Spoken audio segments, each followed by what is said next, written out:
என்னை பார்க்கும்போது நீங்க உண்மையாவே புன்முறுவல் பூக்கணும். உண்டாக்குனதுக்கு நான் ரொம்ப சந்தோஷப்படுறேன். அவனை ரட்சித்ததுக்கு நான் அவ்வளவு மகிழ்றேன். என்னை தெரிந்து கொண்டதுக்காக நான் ரொம்ப சந்தோஷப்படுறேன். கர்த்தர் நம்மை குறித்து சொல்லத்தக்கதாக என் வாழ்க்கை உம்மை மகிழ பண்ணுகிறதா இருக்கட்டும் ஆண்டவரே. ஹல்லேலூயா. அந்த சந்தோஷத்தை எனக்கு திரும்ப தாரும். ஒரு காலம் உண்மை நான் ரொம்ப மகிழ்வித்தேன். இன்றைக்கு அதை செய்கிறேனா? என் வாயின் வார்த்தையும் என் இருதயத்தின் தியானமும் உம்முடைய சமூகத்தில் பிரியமா இருக்கட்டும், உம்மை மகிழ்விக்கட்டும்.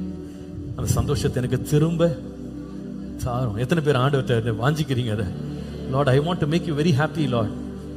உம்மை நான் மிகுந்த சந்தோஷத்தினால் நிரப்ப நான் விரும்பி அதிலிருந்து நான் சந்தோஷத்தை டிரைவ் பண்ண விரும்புறேன். I want to be happy by making you happy. உம்மை மகிழ்விக்கிறதுனால நான் மகிழ எனக்கு கிருபை தாங்கப்பா. ஹல்லேலூயா.